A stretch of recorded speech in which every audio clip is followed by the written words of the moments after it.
Good morning, all of you.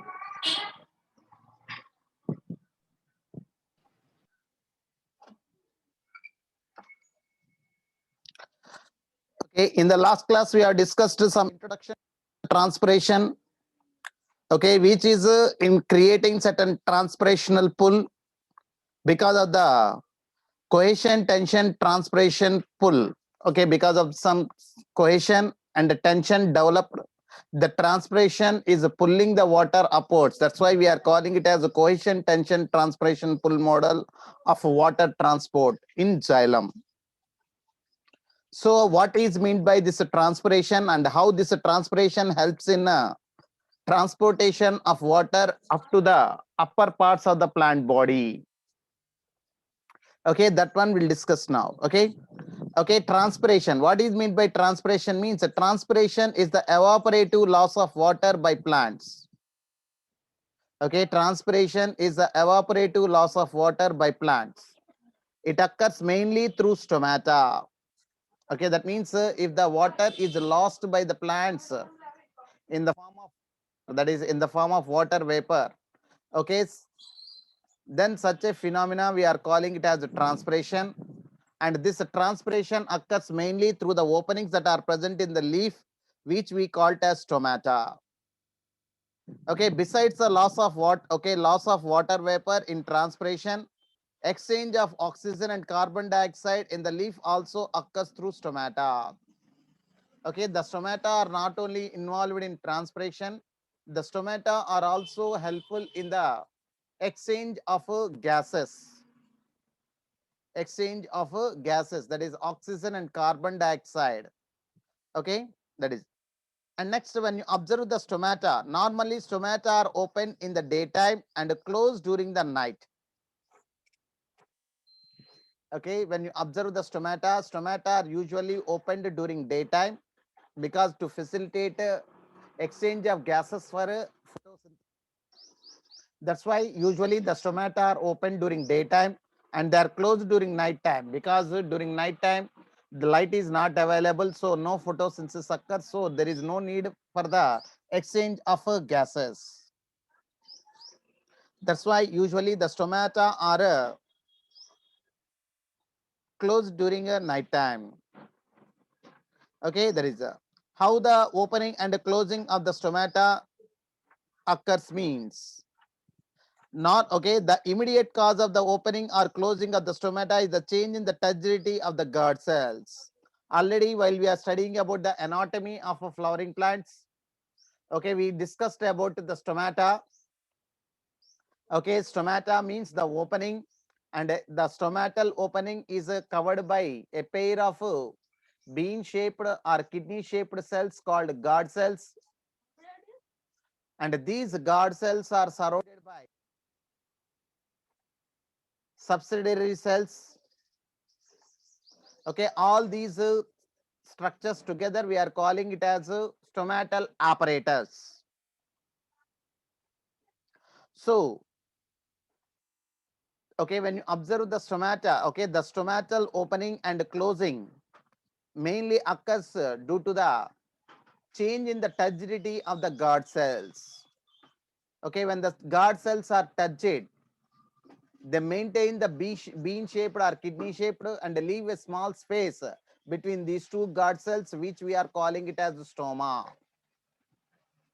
Okay, when the okay at the time of closing, okay, the guard cells will lose their turgidity. Okay, the guard cells will lose their turgidity. Okay, the guard cells will lose their turgidity. They becomes flat, and the space that is present between the two guard cells is lost, and we say that the stomata or the stoma is closed. Plural, okay, plural is stomata, singular is stoma, and stoma is closed, we say. So that is the immediate cause of the opening or closing of the stomata is a change in the turgidity of the guard cells. Okay, the inner wall of the each guard cell towards the pore or stomatal aperture is thick and elastic. Okay, when you observe the guard cells, okay, the surface towards the stoma or stomata. Okay, there is the inner wall of the each guard cells that is towards the stomatal aperture is a thick and elastic. Rigidity increases within the two guard cells flanking each stomatal aperture or pore. The thin outer walls bulge out and force the inner walls into a crescent shape. That is, the overall guard cells will appear as bean shaped or then, and the region where the stomatal pore is present, at that point it attains the crescent shape, that is half moon shaped. So the stoma, okay, the opening of the stoma is also aided due to the orientation of the microfibrils in the cell walls of the guard cells. Okay, and we'll also observe there is a change in the orientation of microfibrils in the cell walls of the guard cells.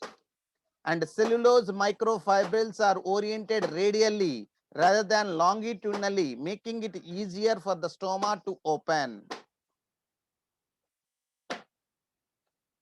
Okay, that means they are arranged in a circular manner rather than the longitudinal manner, vertical manner, so that they can easily facilitate the opening and closing of the stoma. When the guard cells lose turgor due to water loss or water stress, that means whenever the plant is subjected to water stress, that means when the water is not available in sufficient during mid afternoon,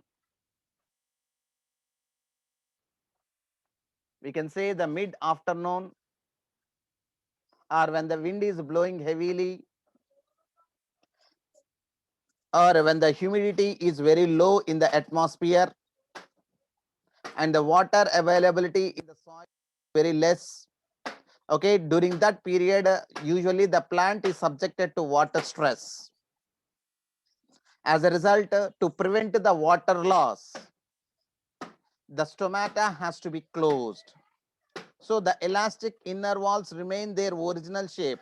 The guard cells become flaccid and the stoma closes.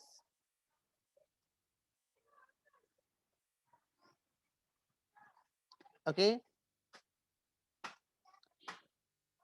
The stoma, okay, the guard cells will okay, whenever the plant is subjected to water stress, or when the plant is losing lot of water due to different environmental conditions, at that time, to prevent the water loss from the plant body, the plant has to close the stomata. The plant has to close the stomata. How this closing of the stomata will occur means,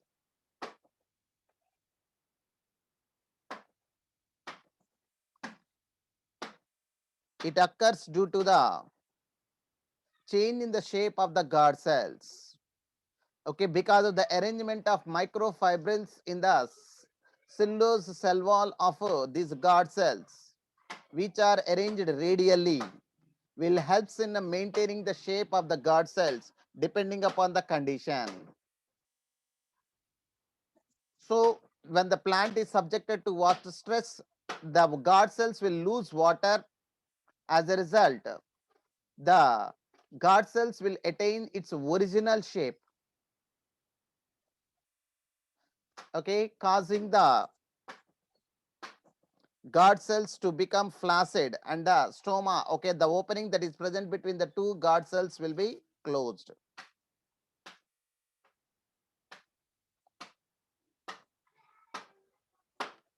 Okay. Usually the lower surface of the dorsiventral leaf has a greater number of stomata, while in an isobilateral leaf, they are about equal on both surfaces. So if you observe a dorsiventral leaf or a dicotyledonous leaf, okay, we'll find more stomata towards the lower surface when compared to the upper surface. But in an isobilateral leaf, that is in a monocotyledonous leaf, the stomata are equally distributed on both the sides. Okay, the stomata are closed on both the sides.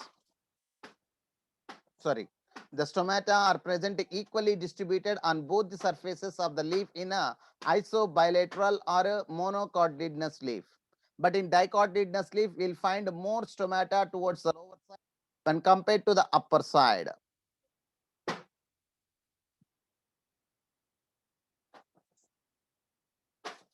Okay, you can see here. Okay, these are the bean shaped or kidney shaped guard cells. In between, we are observing some aperture called stomatal aperture. This is the stomatal aperture, and the guard cells are surrounded by the subsidiary cells. And next, okay, when you observe here, we can observe the radially arranged microfibrils in the cellulose cell wall. Okay, which helps in maintaining the shape of the guard cells. Okay, that is whenever the plant is subjected to stress, water stress conditions, what happens? The guard cells will lose water to the subsidiary cells. That means the subsidiary cells will absorb water from the guard cells. As a result, the guard cells will lose the shape and comes to its original shape, which results in a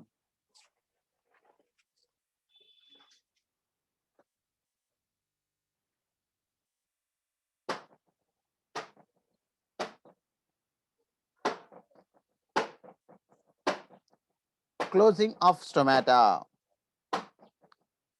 Okay, and next, when you observe the transpiration,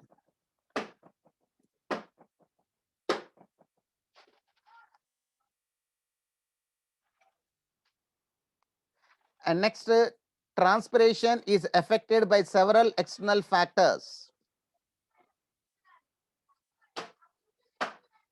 Temperature, light, wind, speed.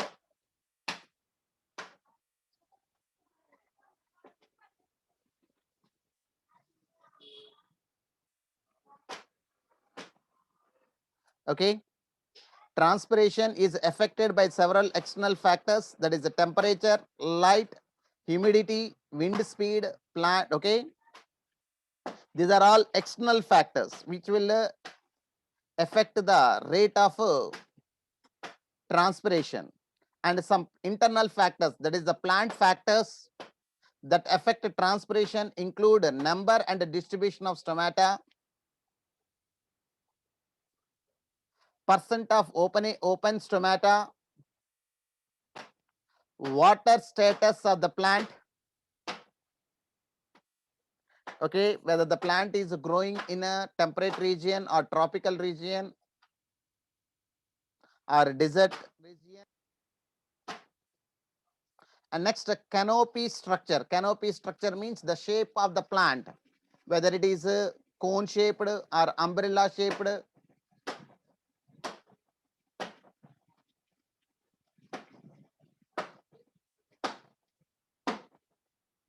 Okay, like that, depending upon that, also the rate of transpiration will be depending. So that is okay. So the external factors like temperature, light, humidity, wind speed. If the temperature is more, when the light is bright, when the humidity is low, when the wind speed is heavy, in all these conditions, the stomata are usually closed. When the temperature is high, light is bright, humidity is very low in the atmosphere, and next, when the wind speed is heavy. Okay, in all these conditions, the stomata remains closed.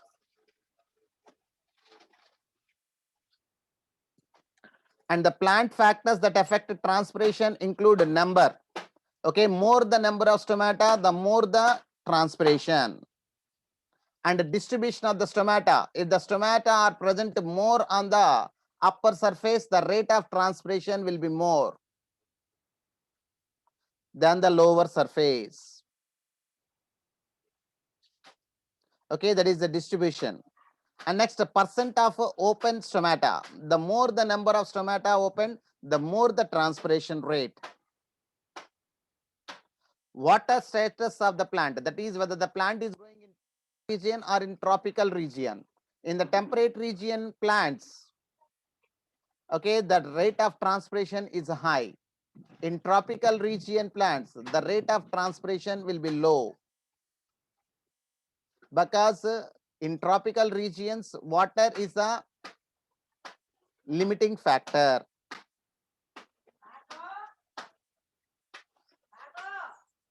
And next, canopy structure. Canopy structure, that is the plants, okay, the shape of the plant, whether it is a conical shaped or umbrella shaped.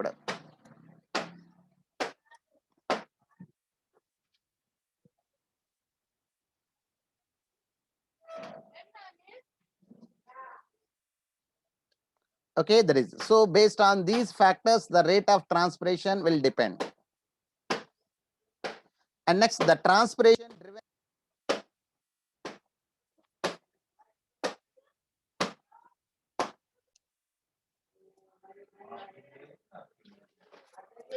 And next, coming to the transpiration,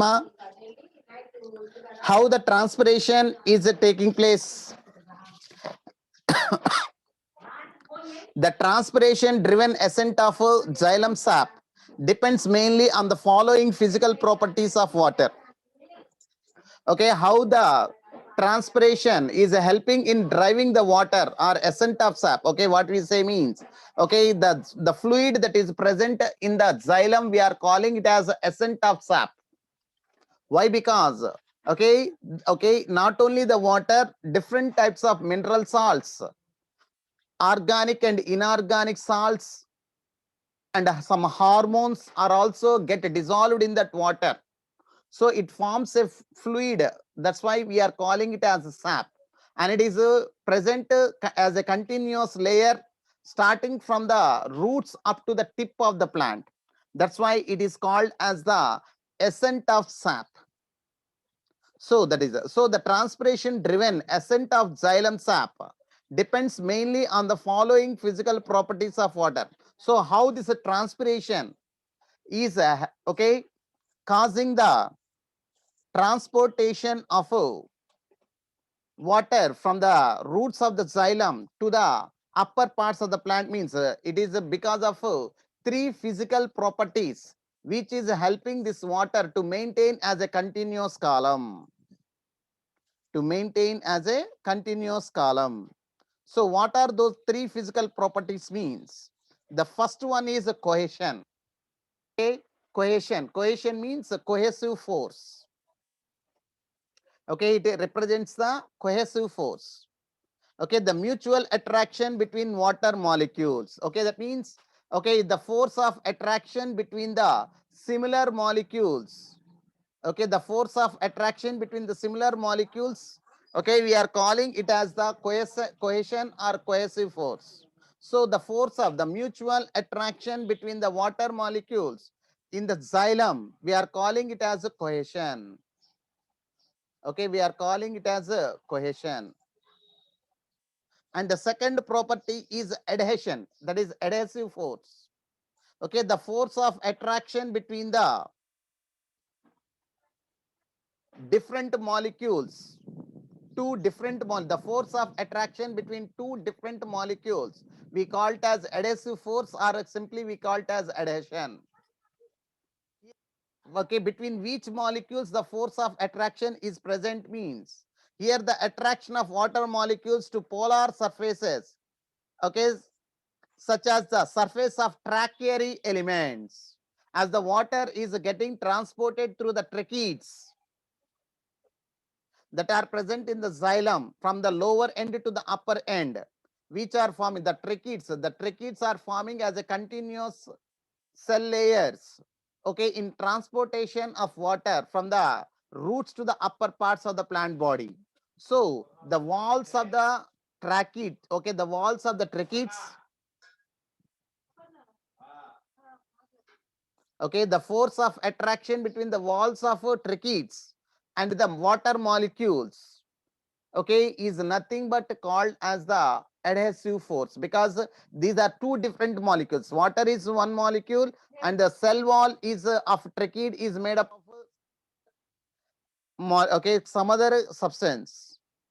Okay, the polar molecules that are present in the tracheid element, okay, will helps in a attachment of this water molecule with that of or some force of attraction will be developed between the polar molecules that are present in the tracheid cell wall and the water molecule, and that is called as the adhesion or adhesive force.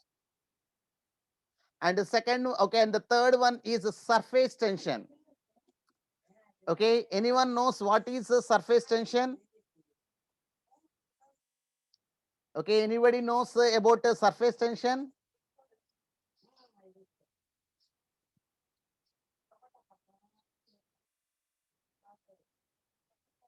Okay, can anyone knows ma what is meant by surface tension? Surface tension can be explained. Okay, take a beaker ma, take a beaker and fill the beaker with water, and now what you do means take a small glass tube in which both the ends are opened. Take a glass tube in which both the ends are opened. In which both the ends are opened. And okay, and place that glass tube in which both the ends are opened in the water containing, okay, in a beaker containing water. Okay, now what you will observe means, okay, we can observe the water entering into the glass tube, and slowly the water level in the glass tube is rising, and after some time we can observe there is okay, when you observe the water level that is present in the glass tube, the water level in the glass tube will be at a higher level than the water level that is present in the beaker. Okay, in the glass tube we'll find the water level at a higher level when compared with the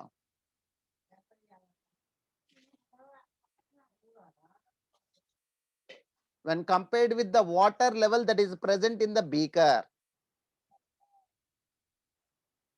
Okay, this increase in the or this rise in the water level in the glass tube is because of the surface tension.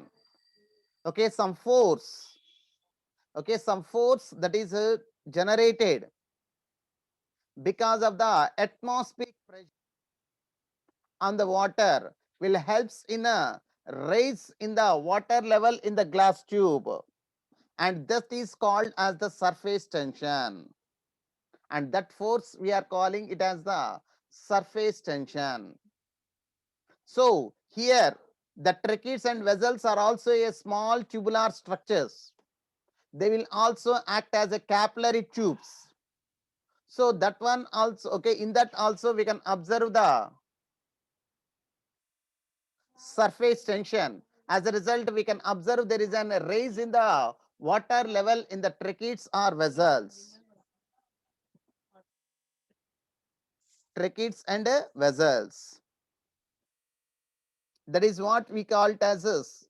Okay, that is okay. That principle, whatever the principle that we are observing with the glass tube in a beaker containing water, the same principle we can observe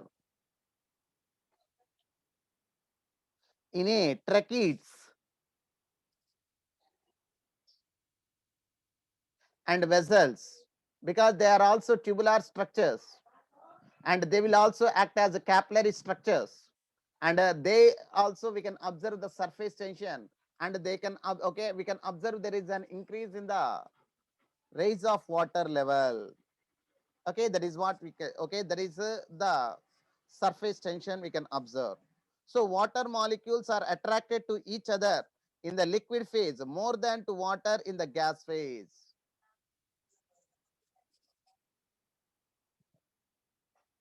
Okay, that is, this is because of the force of attraction between the capillary tube and the inner wall of the capillary tube and the water molecule, and that is because of surface tension.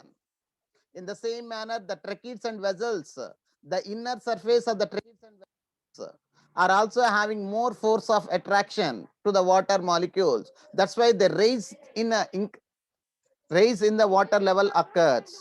That is because of the surface tension. So these are the three main physical properties. That is a cohesion, that is cohesive force; adhesion, that is adhesive force; and the third one, that is surface tension. These are the three physical properties which is playing very important role in the transpiration, okay, in pulling the water upwards. Okay, and that one we'll discuss in detail in the next class. How actually the transpiration is helping in pulling the water upwards.